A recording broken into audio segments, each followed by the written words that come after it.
The lecture hall was filled with the sounds of young voices. Cadets from a dozen different species sat in curved rows, their various forms creating a colorful pattern across the room. Some had scales, others had fur, and a few had skin that shimmered like oil on water. They were all students at the Galactic Military Academy, learning to become officers in the coalition forces. The door at the front of the hall opened with a soft hiss. The noise died immediately. Every eye, sensor, and visual organ turned toward the figure entering the room.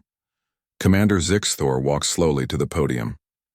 He was old by Vrelnian standards, his blue-green skin marked with darker patches that showed his age. 3 eyes sat in a triangle pattern on his face, and his mouth was wide and lipless. One of his arms was missing, replaced by a simple mechanical prosthetic that whirred softly as he moved. His body was covered in scars, some neat and surgical, others jagged and terrible. He stood behind the podium and looked out at the students. Nobody spoke. The commander's reputation went before him like a shadow. He was a hero from the human-Kavathi War, a conflict that had ended 50 years ago. Most of these cadets had been born long after the last shot was fired. "How many of you have heard of humans?" Zixthor asked. His voice was rough like stones grinding together. About half the room raised various appendages. Zixthor nodded slowly. "Good.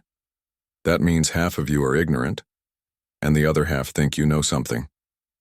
He touched a control on the podium, and the lights dimmed slightly. "Today I will not teach you what the textbooks say. The textbooks are written by politicians and historians who never saw battle. I will tell you what I saw, what I experienced, what still keeps me awake at night." A holographic display flickered to life above the podium. It showed a star map of the galaxy. Thousands of points of light scattered across the darkness. "War history is usually boring," Zixthor continued. "Dates, troop movements, casualty numbers. All very clean, very organized. But war is not clean. War is chaos and blood and fear, and the humans taught me that lesson better than anyone." He tapped his prosthetic arm against the podium, creating a hollow ringing sound. "Who wants to guess how I lost my original arm?" Several students shifted uncomfortably. A brave cadet from the Thexian species raised a tentacle. "Plasma fire, sir?" "No." Another student, this one from a species that looked like a walking crystal formation, spoke up. "Laser amputation during emergency surgery?" "No." Zixthor's face did something that might have been a smile, though it looked more like a grimace. "I lost it to what humans call frostbite." "Do you know what that is?" Blank stares answered him. "Frostbite is when your tissue freezes because of extreme cold. The cells die. The limb becomes useless." He held up the prosthetic. "I was trapped in a damaged ship for 3 days. The life support was failing. A human soldier gave me his thermal suit so I would not freeze to death. He knew he would lose his arm because of it. He did it anyway. His name was Corporal Jake Peterson." The room was silent. Zixthor let the silence stretch. "But I am getting ahead of myself," he said. "Let me start with a question. What makes a species dangerous in war?" Answers came quickly now. "Superior technology, greater numbers, better tactics, stronger weapons." Zixthor nodded at each answer. "All correct. All important. And humans had none of those advantages when they joined the coalition. Their technology was average. Their numbers were small compared to other member species. Their tactics were learned from books written by others. Their weapons were often outdated." He paused, letting confusion spread across the room. "So how did they become the most feared warriors in the galaxy?" He touched another control and an image appeared. It showed a human in combat armor, face covered by a helmet, weapon raised. The answer is simple and terrifying. Humans are adaptable in ways that break the rules we thought governed warfare. Zixthor walked around the podium, moving closer to the students in the front row. "Every species develops a preferred method of combat. We Vrelnians favor defensive positions and overwhelming firepower. The Kreshiks use speed and hit-and-run tactics. The Morthans prefer orbital bombardment. Each species optimizes their approach over thousands of years. It becomes instinctive, genetic, part of who we are." He stopped and turned to face the entire room. "Humans optimize for everything. They will use a weapon that is 5,000 years old alongside technology invented last week. They will charge directly at an enemy position, then vanish into stealth the next moment. They will follow complex battle plans with perfect discipline, then throw away the entire strategy if something unexpected happens. They do not have a preferred method. Their preferred method is whatever works in that exact moment. The holographic display changed, showing various human weapons. Ancient projectile rifles, energy weapons, explosives, bladed weapons, things that looked like they belonged in a museum next to things that looked like science fiction. During the Battle of Chronic Station, Sixthor said quietly, "I watched a human ship continue fighting after its main weapons were destroyed. The captain ordered his crew to load their escape pods with explosives and fire them at enemy ships like missiles. It worked. 3 Kovathi destroyers were crippled by escape pods." A nervous laugh rippled through some of the students. Sixthor did not laugh. "That same battle, I saw human soldiers fighting in a corridor with no power and no gravity. They were using magnetic boots and weapons that required no electricity. Crossbows, do you know what a crossbow is? It is a mechanical device for launching projectiles. It was invented by humans thousands of years ago. They still carry them on their ships because crossbows work in environments where energy weapons fail." He turned to a Kreshik's cadet who had been taking notes. "You. What would your people do if your primary weapons system failed?" The cadet thought carefully. "We would retreat to regroup with a fresh ship, sir." "Exactly. Because your ships are designed around your weapons. Remove the weapons and the ship has no purpose." Sixthor gestured at the human image. "Human ships are designed around humans. The weapons are tools. If one tool breaks, they find another. I once saw a human engineering team repair a damaged plasma cannon using parts from a coffee maker and a music player." More confused looks. Sixthor did not explain what a coffee maker was. "The first lesson about humans is this," he said, his voice growing hard. "Never assume you have won because you have destroyed their preferred method of fighting. Humans do not have a preferred method. They have 1,000 methods, and they will switch between them faster than you can adapt. When you think you have them figured out, they will do something completely unexpected, and it will probably work." The display changed again, showing Sixthor's own scarred torso. A long, jagged line ran from his shoulder to his hip. "This scar," he said, touching his side, "came from what humans call a grenade. It is a small explosive device that you throw with your hand. Humans were using them in wars 3,000 years ago. They still use them now, even though they have guided missiles and orbital weapons." "Do you know why?" Nobody answered. "Because sometimes the simple solution is the best solution. Because a grenade costs almost nothing and a missile costs a fortune. Because you can carry 50 grenades but only 5 missiles. Because when you are in a tunnel with enemies around the corner, you do not need advanced technology. You need something that explodes." Sixthor returned to the podium. "The coalition military doctrine emphasizes efficiency and optimization. We calculate the most effective approach and execute it. Humans emphasize flexibility and redundancy. They prepare 10 different approaches and choose based on the situation. Our way is cleaner, more elegant. Their way wins more battles." The holographic display shifted to show the star map again. Sixthor pointed to a small yellow star in an unremarkable region of space. "That is Sol," he said. "The human home system. An average star with an average collection of planets. The third planet is where they evolved. Earth. A world with extreme temperature variations, dangerous weather, predators, diseases, and natural disasters. Humans evolved to survive chaos. They are not the strongest species. They are not the fastest. They do not have the best senses or the longest lifespans. But they survived everything their world threw at them by being flexible, by adapting, by refusing to specialize." He let the image of the small yellow star hang in the air. "That world created a species that brings the chaos with them wherever they go," Sixthor said softly. "A species that turns chaos into a weapon. A species that cannot be predicted because they do not even predict themselves." The commander looked across the rows of young faces, seeing the uncertainty there. "Good. They should be uncertain. In the coming lectures, I will tell you about the war, about the battles I fought alongside humans and the battles I fought against them.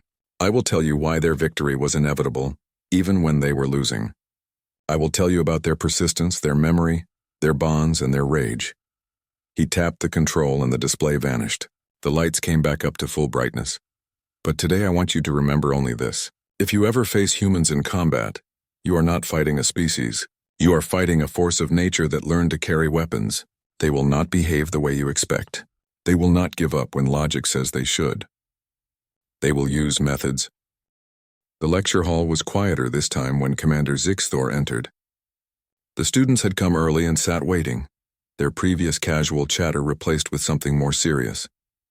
Word had spread about the first lecture. These young cadets now understood that this would not be a normal class. Zixthor took his position at the podium and looked out at them. Today I will tell you about Chronic Station, about the day I learned that humans do not understand the concept of a hopeless situation. The holographic display activated, showing a massive space station orbiting a blue-green planet. Chronic Station was a coalition supply depot, 40 kilometers long, housing 30,000 personnel with enough weapons and ammunition to supply 3 fleets. The Kavathi Empire wanted it destroyed. They sent a force 5 times larger than our defensive fleet. The image shifted, showing ships, hundreds of them, like a swarm of insects against the black of space. Coalition Command performed the standard calculation. Zixthor continued. Victory probability was calculated at 8%. Acceptable casualties for retreat were calculated at 15%. The order was given to evacuate critical personnel and abandon the station. This is proper military doctrine. You do not waste lives defending a position you cannot hold. He paused, his 3 eyes focusing on different parts of the room. Every ship began retreat procedures. Every ship except one. A new image appeared. A human destroyer, smaller than most of the coalition vessels, its hull painted with the name Defiant in human letters. Lieutenant Kyle Morrison commanded that ship, Zixthor said. He was 32 years old, young for a ship commander. When the retreat order came, he sent a message to Coalition Command.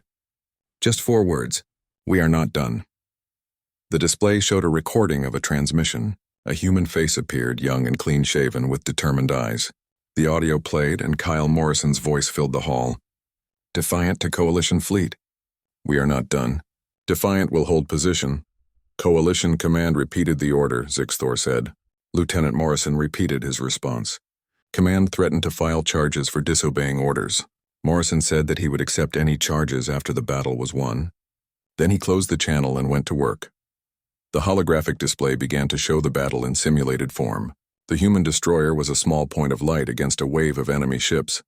The Defiant had a crew of 112, Zixthor said quietly. It had 4 main plasma cannons, 20 missile tubes, and standard deflector shields. Against the Kavathi force, it had no chance. But Lieutenant Morrison did not fight to win. He fought to delay, to buy time, to make the enemy pay for every meter of space. The simulation showed the Defiant moving in erratic patterns, firing constantly. Morrison used tactics that violated standard procedures. He pushed his engines past safety limits. He rerouted power from life support to weapons. He fired missiles with manual targeting when the computer systems overheated. When his shields failed, he angled his ship so that damaged sections took the hits, protecting the functional systems. Zixthor's voice grew softer. The ship should have died in the first 30 minutes. Instead, it fought for 6 hours. The display showed damage accumulating on the Defiant. Explosions blossomed along its hull. Entire sections went dark. But the ship kept moving, kept firing. At hour 2, the Defiant lost its main engines. Morrison used maneuvering thrusters to maintain position. At hour 3, the bridge was destroyed. Morrison commanded from engineering.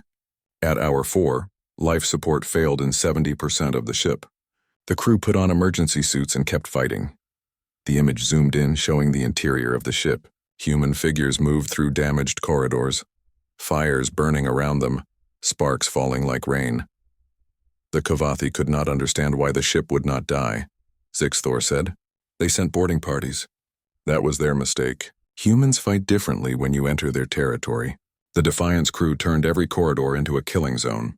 They used damage to their advantage, collapsing sections on enemy troops, venting compartments to vacuum, setting traps with their own malfunctioning equipment. He touched a control, and the image focused on a single human woman in a torn uniform, her face covered in blood and soot. This is Sergeant Linda Hayes. She was the ship's combat medic. When the medical bay was destroyed, she set up triage in an ammunition storage room. Yes, you heard correctly. She treated wounded soldiers while surrounded by explosives. When I asked her later why she chose that location, she said it was the only room with enough space and proper lighting. The image showed Linda Hayes working on an injured soldier, her hands steady despite the chaos around her. Medical supplies were scattered across crates of missiles and grenades. A Kavathi boarding team found the makeshift medical bay, Zixthor said. 12 enemy soldiers with advanced weapons against one medic with no combat training. Standard doctrine says a medic should surrender and request treatment for prisoners. Sergeant Hayes did not follow standard doctrine. The display shifted, showing the aftermath. Kavathi bodies scattered across the floor, and Linda Hayes standing over her patients with a plasma cutter in her hands. The tool normally used for ship repairs had been turned into a weapon. She killed all 12 attackers, Zixthor said flatly. She did not stop treating the wounded between attacks. When coalition forces finally retook the ship, they found her still working, applying bandages with one hand while the other held the plasma cutter, ready for the next threat. The room was completely silent. Zixthor let the image hang in the air. "But I am telling this story out of order," he said, manipulating the display back to the larger battle. While the Defiant was making its stand, the coalition fleet had regrouped.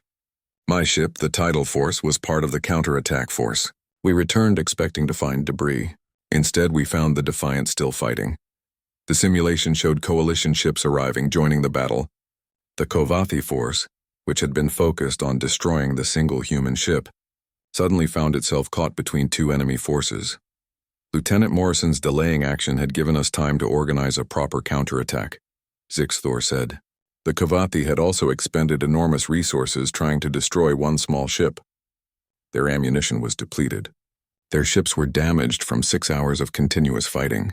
When fresh coalition forces arrived, the battle turned. The display showed the Kavathi fleet beginning to retreat, their ships scattering. "We won the Battle of Chronic Station because one human captain refused to accept reality," Zixthor said. The math said retreat. Logic said retreat. Survival instinct said retreat. Lieutenant Morrison said no. He turned away from the display to face the students directly. After the battle, I visited the Defiant. I needed to see it with my own eyes. I needed to understand how it survived. The image changed, showing the interior of the ship. The damage was catastrophic. Entire decks were open to space. Equipment was melted or shattered. Blood stained the walls. 73 crew members were dead, Zixthor said quietly. Another 28 were critically wounded. Only 11 were uninjured. The ship would never fly again. It was towed to a scrapyard after we stripped it for parts. But it had held. Against impossible odds, it had held. He walked slowly around the podium, his prosthetic arm whirring softly. I found Lieutenant Morrison in what remained of the engineering section. He was helping his crew extract wounded from collapsed compartments. His uniform was burned. His face was covered in blood from a head wound. He was walking with a limp. When I approached him, he saluted and asked if his disobedience of orders would result in a court-martial. Zixthor's face did that thing that might have been a smile. I told him that heroes do not get court-martialed. He said he was not a hero, he was just stubborn.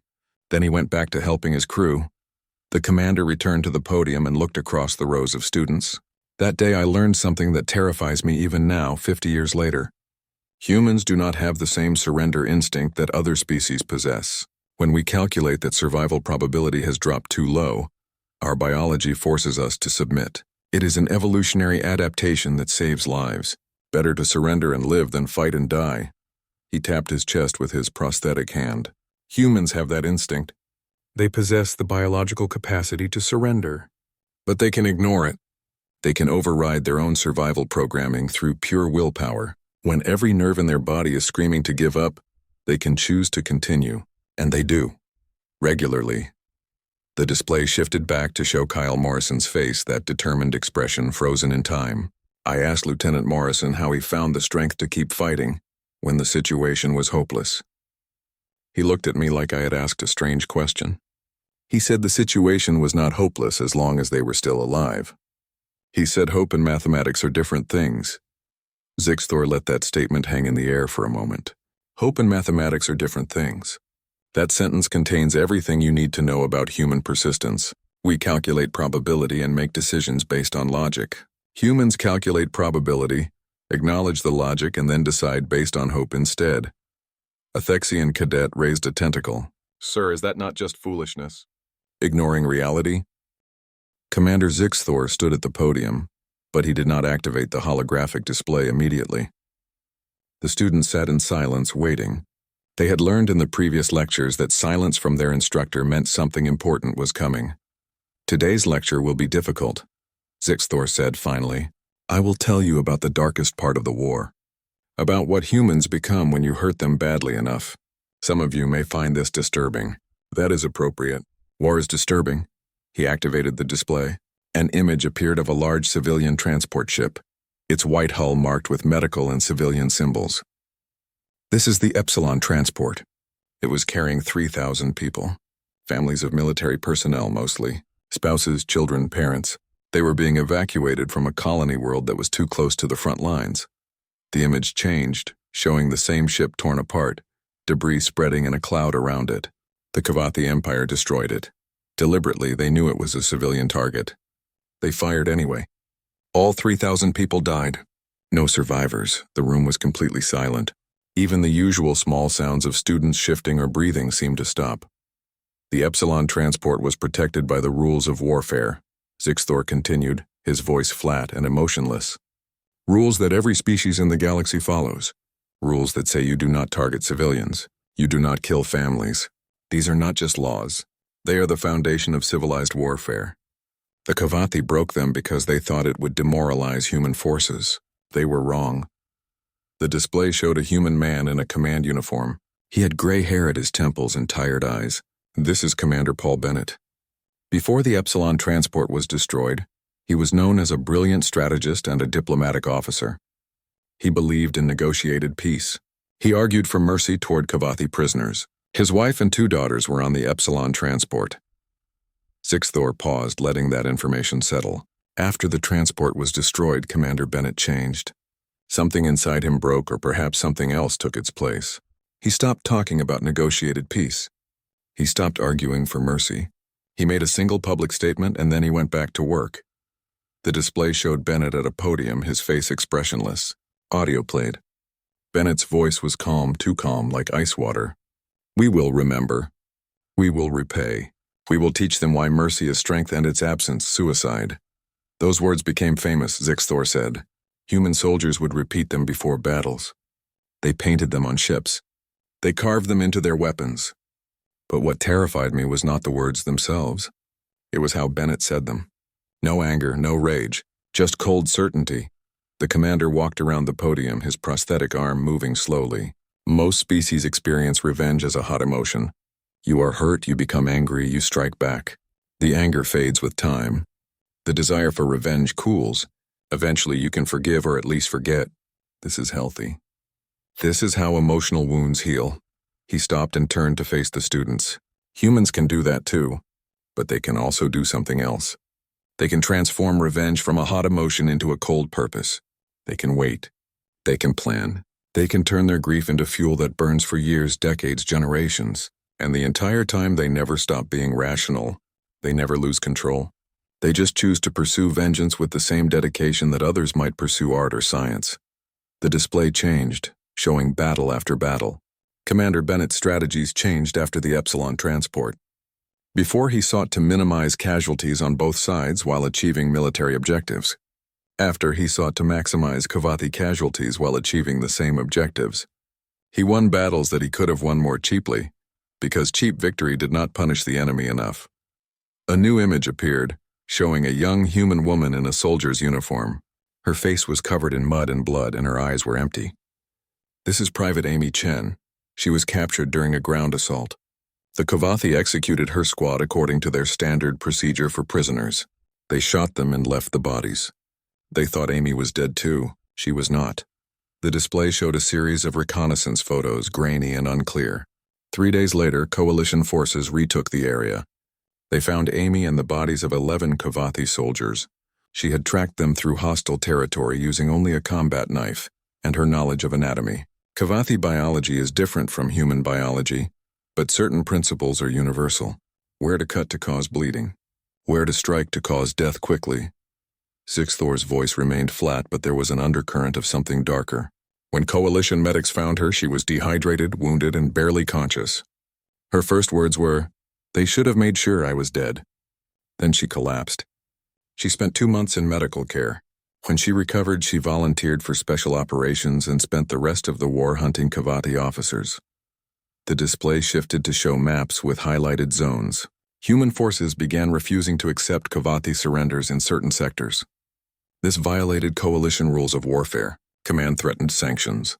Human officers replied that they were simply following the precedent set by the Kavathi at the Epsilon transport. If the enemy did not follow the rules, why should they? A Krashix cadet raised a claw hesitantly. Sir, did Coalition Command allow this? No, Zixthor said. But they did not stop it either. Because by that point, the Kavathi were terrified of humans in a way they were not terrified of any other coalition species. Kavathi soldiers would surrender to anyone except humans. They would fight to the death rather than be taken prisoner by human forces.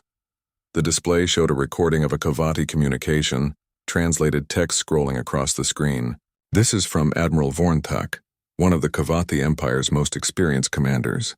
He sent this message to human forces requesting negotiation. The text read, "We acknowledge error at Epsilon Transport. We request mercy. We will surrender our fleet. We will accept any terms. Please respond." Commander Bennett received this message, Zixthor said quietly. He could have accepted. It would have ended that theater of the war immediately. Instead, he responded by reading aloud the name of every person who died on the Epsilon transport. The display began scrolling names. Hundreds of them. Thousands. They moved slowly across the screen. It took 40 minutes to read them all, Zixthor said. Bennett read every name clearly and correctly. When he finished, he sent a 3-word response to Admiral Vornthak. Surrender denied. Fight well. The room was so quiet that the soft whir of Zixthor's prosthetic arm seemed loud. The battle that followed was called the last stand of Vornthak's fleet. It lasted 6 hours. The entire Kavathi force was destroyed. No survivors. Some say this was murder. Some say this was justice. Bennett said it was education.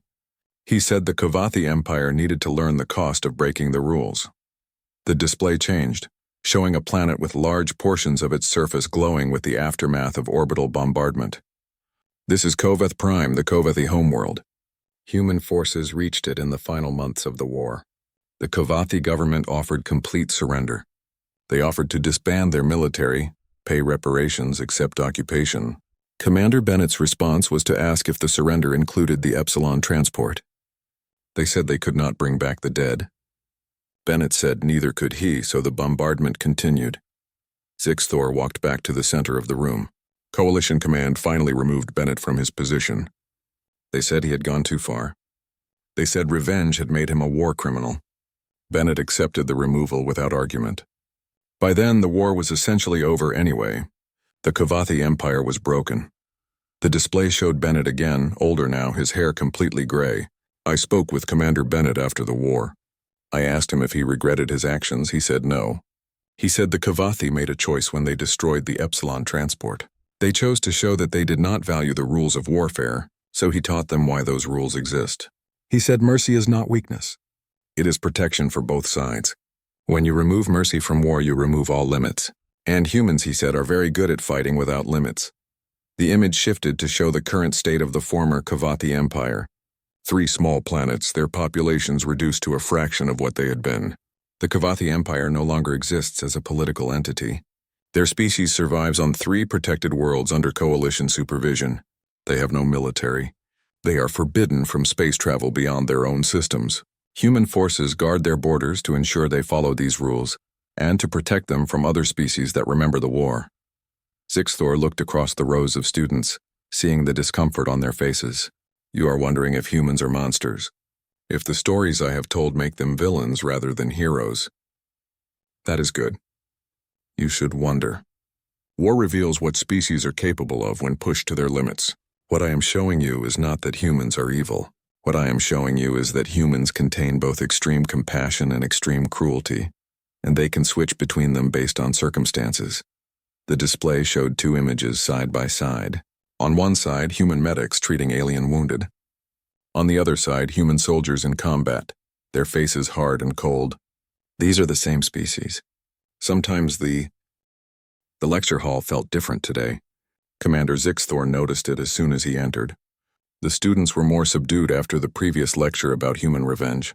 Some of them looked at him with something close to fear. Good. Fear meant they were paying attention, but today he would show them the other side of the coin. Today I will tell you why humans are the best allies you could ever have, Zixthor began. And why that fact is just as terrifying as everything else I have told you. The students shifted in their seats, confused. The holographic display activated, showing a battlefield on a planet's surface. Smoke and fire covered much of the image. "This is the Battle of Corvus Minor," Zixthor said. "A ground assault that went wrong in every possible way. Intelligence was faulty. Enemy numbers were 3 times what we expected. Our equipment malfunctioned in the planet's atmosphere. Within 2 hours, my unit was cut off from the main force, surrounded and taking casualties." The display zoomed in on a group of soldiers fighting from behind makeshift cover. I was a captain then, commanding a mixed unit. Vrelnians, Kreshiks, Morthans, and 3 humans. Standard coalition integration policy. We trained together for 6 months before deployment. I knew my soldiers' names and their basic capabilities, but I did not know them well. 6 months is not long for building trust between species. Zixthor's prosthetic arm moved, gesturing at the image. During the retreat through enemy territory, I was hit by plasma fire. My left arm was destroyed. The pain was extreme. I could not walk. I could not move. My second-in-command, a Kreshik's officer, made the correct tactical decision. He ordered the unit to continue retreating and leave me behind. This is standard procedure. You do not risk multiple lives to save one soldier who cannot move. The room was quiet. This story was clearly leading somewhere, and the students were waiting to see where. The unit began to move out, Zixthor continued. Then one of the humans stopped. Corporal Jake Peterson. He was 24 years old. He had been in my unit for 3 months. We had spoken perhaps a dozen times, mostly about duty schedules and equipment checks. I barely knew him. The display showed a young human man, his face covered in dust and blood, his expression determined. Jake walked back to my position. My second-in-command ordered him to follow the retreat. Jake ignored him. The Kreshik's officer pulled rank, threatened him with court-martial. Jake said that was fine, but he was not leaving his captain behind. Zixthor touched his prosthetic arm unconsciously. Jake picked me up. I am heavier than a human, and he was carrying full combat gear, but he lifted me anyway. Then he began walking. Enemy fire was all around us. Our unit had already moved ahead, and we were alone in hostile territory. I told him to leave me and save himself. He said no, just no. No explanation, no debate, just no. The display showed a topographical map with a highlighted path through difficult terrain. Jake carried me for 2.3 kilometers, through enemy patrols, across a river, up a slope with 40-degree incline. He was shot twice during the journey. The first shot hit his arm. He kept walking. The second shot hit his leg. He fell, got back up, and kept walking. He did not stop. He did not slow down. He simply refused to let me go. The commander's voice grew softer. When we finally reached coalition lines, Jake collapsed. He had lost significant blood. His body temperature had dropped to dangerous levels because he had given me his thermal suit to prevent me from going into shock. The medics rushed us both to surgery. I survived. Jake survived, but his arm had to be amputated because of the frostbite from exposure. Zixthor held up his prosthetic arm. This is why I have this. Because a human soldier I barely knew decided that my life was worth his arm. When I asked him why he did it, why he risked everything for someone he hardly knew, he looked at me like I had asked the strangest question in the universe. He said, "You were my squad leader." We do not leave family behind, the word hung in the air. Family. The students looked at each other, confusion evident in their various expressions and body language.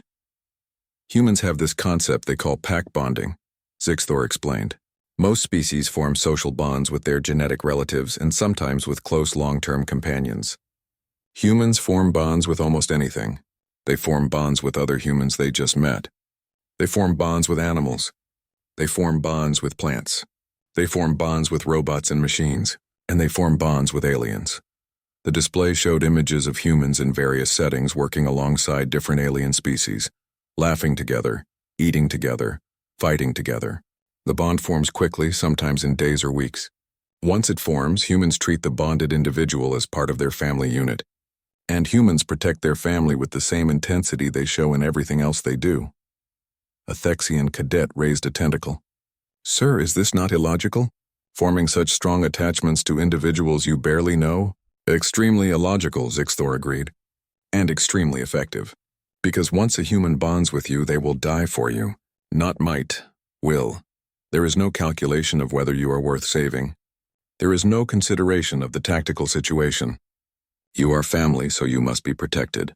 The logic is that simple and that absolute.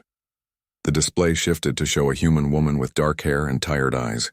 This is Specialist Nina Brooks. She was a communications officer assigned to my ship after the Battle of Corvus Minor. During my recovery, I had trouble sleeping. The ship's doctor said it was normal after traumatic injury, but it was affecting my ability to command. Nina heard about this somehow. Zixthor's face showed something that might have been a smile. Vrelnians have traditional water songs that we sing during our migration periods. They help calm our minds and prepare us for rest. These songs are extremely difficult to sing. They require vocal techniques that most species cannot reproduce. Nina spent 6 weeks learning to sing them. She practiced every day during her off-duty hours. She consulted with Vrelnian cultural experts. She damaged her vocal cords multiple times from the strain of producing sounds her human throat was not designed to make. The display showed a recording of Nina sitting beside Zixthor's medical bed, singing in a halting, imperfect but recognizable version of a Vrelnian water song. She sang to me every night during my recovery. The songs were not perfect, but they worked. I could sleep, and I realized that this human who had no obligation to me, who could have spent her free time in 1,000 other ways, had chosen to learn an alien cultural practice just to help me heal. He looked across the rows of students. That is human pack bonding. That is what happens when they decide you are part of their group. They learn your culture. They remember your preferences. They celebrate your holidays. They mourn your losses, and they will fight to the death to protect you. The display changed to show a combat recording, human soldiers surrounded by fallen comrades still fighting. During the war, there was an incident on a colony world. A Kovathi strike team attacked a civilian settlement that included families from multiple coalition species. The settlement's defense force was small. Only 30 soldiers, 20 of them human. The Kovathi force was 200 strong. The recording showed chaos, fire, explosions.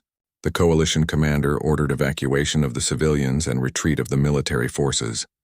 Standard procedure when outnumbered, but the human soldiers refused to leave until every single civilian was safely away. Not just human civilians, all of them. Vrelnian, Kreshix, Morthan, even a few Kovathi refugees who had defected to the coalition. Zixthor's voice grew harder. 18 human soldiers died in that battle. They held the settlement for 4 hours while transports evacuated 3,000 civilians. When asked later why they stayed, the survivors said they could not leave their neighbors behind. Their neighbors. People they had lived near for a few months in a temporary settlement. That was enough for humans to consider them worth dying for. The display showed the aftermath. Human soldiers standing among the ruins, exhausted but alive. The Kovathi commander who led that strike team survived the battle. He was captured later in the war. I spoke with him once. He said that fighting humans was like fighting insanity. They did not follow any logical pattern. They would sacrifice themselves for strangers. They would waste resources protecting the wounded. They would risk missions to recover bodies of fallen soldiers. He said it made them unpredictable and therefore extremely dangerous. Zixthor walked to the front of the room, closer to the students. But here is what terrifies me most about human bonding. It goes both ways. When humans adopt you as part of their pack, they expect you to be part of that pack. They expect loyalty in return. And if you betray that bond, if you harm someone they have adopted as family, you become an enemy. Not just an opponent, an enemy. And I've already told you what humans do to their enemies.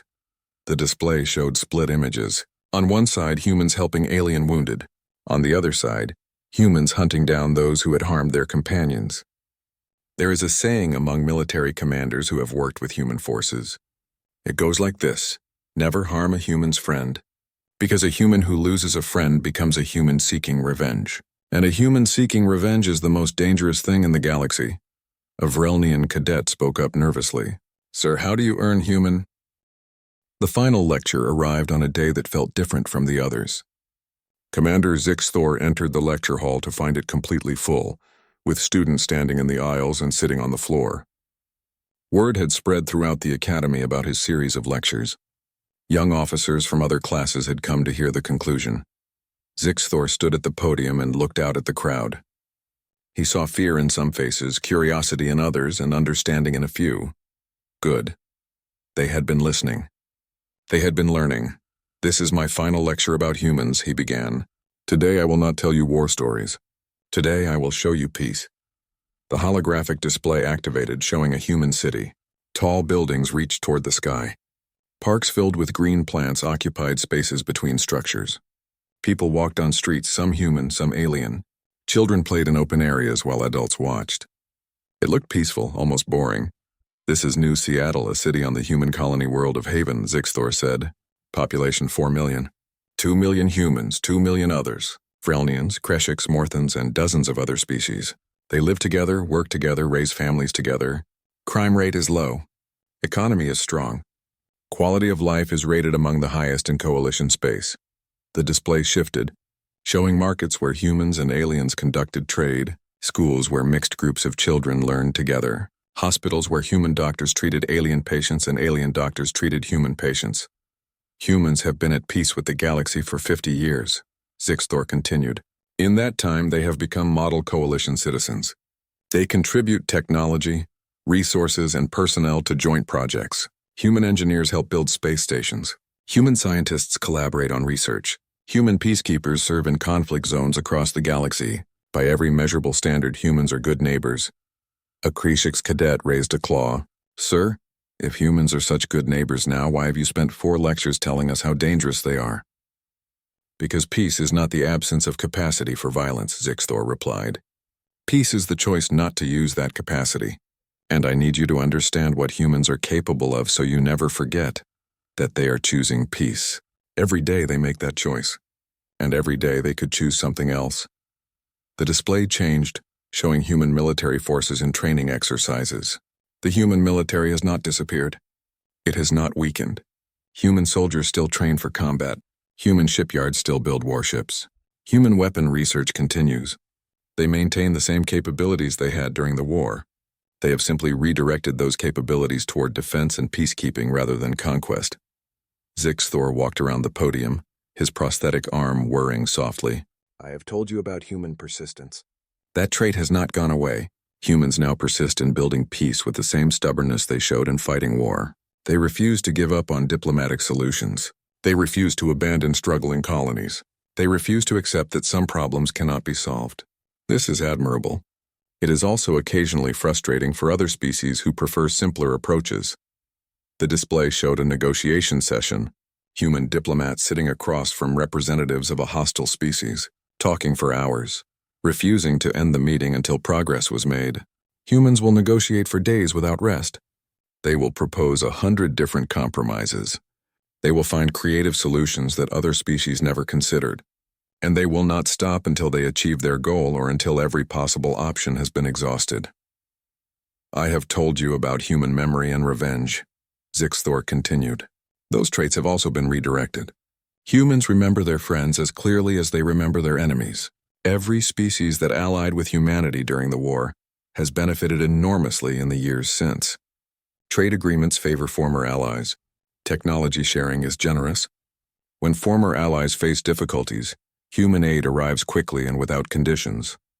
The display showed charts and graphs, economic data demonstrating the prosperity of human allied worlds.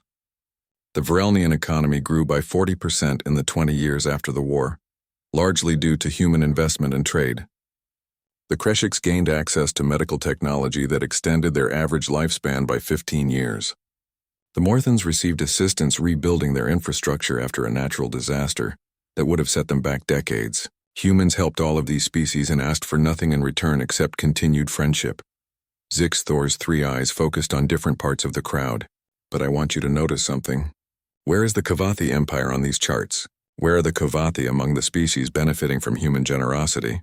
Silence. The students understood the implication. The Kavathi Empire no longer exists, Zixthor said flatly. 3 worlds remain inhabited by Kavathi populations, and those populations are small, controlled, and forbidden from expanding. Human forces patrol their borders, not to attack them, but to protect them from other species who remember the war and to ensure they never again become a threat. Humans have not forgiven the Epsilon transport. They never will. But they have chosen to be guardians rather than executioners. The Kavathi live because humans allow them to live. The display showed the 3 Kavathi worlds, small green planets surrounded by the black of space and the white dots of human patrol ships. This is human mercy, not forgiveness. Not forgetting, but mercy. The Kavathi committed an unforgivable crime, and humans responded by removing their ability to ever commit such a crime again. Then they stopped. They did not pursue genocide. They did not seek complete destruction. They took away the Kavathi's weapons and their freedom to threaten others, and then they moved on to building peace. A Vrelnian cadet spoke up, her voice uncertain. Sir, is that not cruel? Keeping them contained forever? Perhaps, Zixthor said, or perhaps it is more merciful than they deserved. The Kavathi killed 3,000 innocents deliberately. Humans killed hundreds of thousands of Kavathi combatants in response, but they left the civilians alive. They left the species intact. They created conditions where Kavathi children can grow up safely, even if those children will never know the empire their grandparents ruled. Is that cruel or is that justice? I do not know. But I know that humans made a choice, and they have stuck to that choice for 50 years. The display changed, showing human children and alien children playing together in a park. I have told you about human pack bonding. That has not changed either. Humans form friendships with aliens as easily as they form friendships with each other. They learn alien languages. They celebrate alien holidays. They marry aliens, create mixed families, raise children who grow up speaking multiple languages and celebrating multiple cultures. The image showed a family, a human father, a Vrelnian mother, and their children, the offspring that resulted from genetic compatibility treatments that allowed cross-species reproduction. This is becoming common in human space. Humans do not see species barriers the way most of us do. They see individuals. They form bonds based on personality and shared values rather than genetic similarity. This creates a society that is more integrated than most species are comfortable with. Zixthor's voice grew softer. Some species find this disturbing. The idea that humans will bond with anyone, love anyone, fight for anyone regardless of species origin. It breaks down the natural divisions that keep species separate and distinct. Humans do not seem to care about maintaining those divisions. They want connection more than they want purity. The display showed festivals, celebrations, ceremonies that blended traditions from multiple species. Human culture is becoming a hybrid culture. They adopt traditions from species they befriend.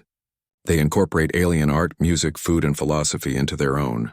In another few generations, it will be difficult to identify what is originally human and what is borrowed. They are becoming something new, something that has never existed before, a species that is simultaneously itself and a collection of influences from everyone they have met. A Thexian cadet raised a tentacle. Sir, you keep saying these things are terrifying, but they sound positive. Peace, friendship, cultural exchange. Why should we be afraid? Zixthor turned to look directly at the student. Because all of these positive traits come from the same source as their negative traits. Humans commit completely to whatever they choose to do. Right now, they have chosen peace and friendship. But they could choose something else. The same stubbornness that makes them persistent allies could make them unstoppable enemies. The same memory that makes them loyal friends could make them eternal avengers. The same adaptability that makes them creative problem solvers could make them unpredictable threats. He gestured at the peaceful city scene on the display. This is wonderful. This is the future we want. But we must never forget that it exists because humans choose to make it exist, and humans can change their choices. The display shifted to show Admiral Helen Carter, a human officer in coalition uniform, her gray hair tied back, her expression serious but kind. This is the current human liaison to the coalition's Central Command, Admiral Helen Carter. She is 68 years old. She fought in the human Kavathi War. She lost her brother at the Battle of Chronic Station. She has dedicated her life since the war to building peace and